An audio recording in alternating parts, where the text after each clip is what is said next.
Hey everybody, Thrift Store Hacker back again, and today I'm going to take this $8 thrift store bike and another small bike I got at the thrift store for like $4 and turn them into a sit-down electric scooter. As you can see, this bike is basically a two-piece frame. You have the front frame and the back frame. I should be able to disconnect it and lay the piece down, the front bar here down, and make a sit-down platform to ride with.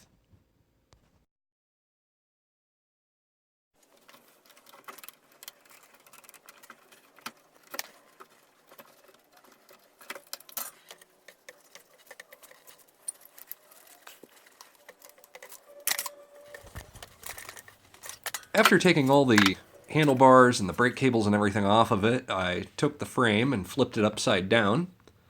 And you can see it in this picture here. The wheels were a little too big, so I went to the Goodwill and I got myself a $5 children's bike and used that for the front end. As you can see, it makes a pretty neat little setup. I put that bar on there for a backrest and kind of mock everything up. What didn't work, though, was the way I mounted the drive motor.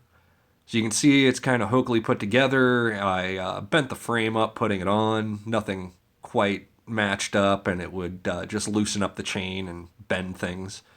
So I had to reattack that in the later part of this video. As you can see, I made a battery mount for the back.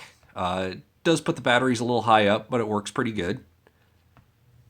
And this is about where I left it.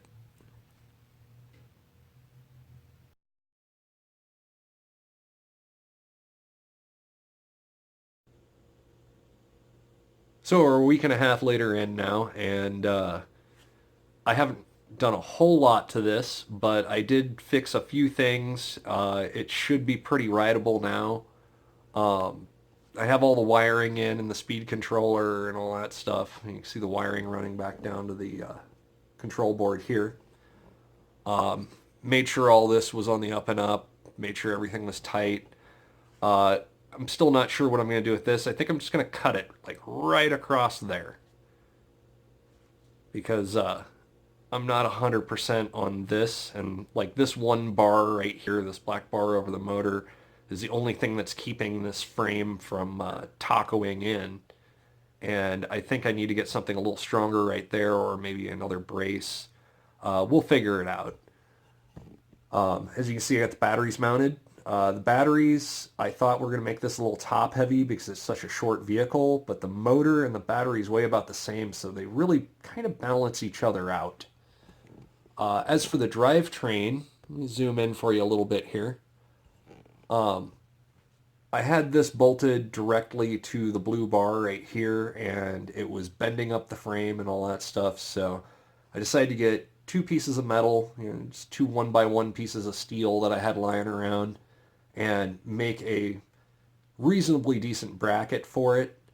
I put some torque on it and the motor won't move around anymore, so that's pretty nice. When I tried it without those bars, the motor scooted back a little bit. I couldn't get it tight enough. Scooted back, loosened up the chain, threw the chain off.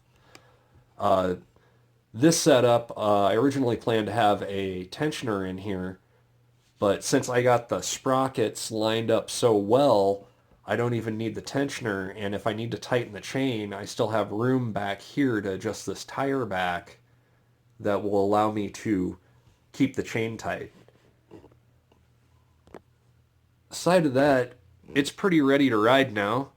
I would like to get the new seat for it or find a seat at the thrift store that I can cut down and put on it because this works. It's not that comfortable.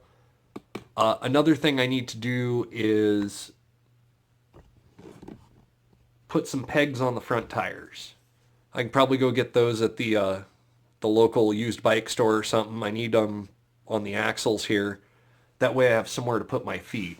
And if they're sturdy, these axles with the pegs on them, I'll be able to hold the bicycle straight or scooter straight with my feet. That's all I have for you today. The next video should be a test ride. Until next time, build stuff and have fun. And stay warm this winter.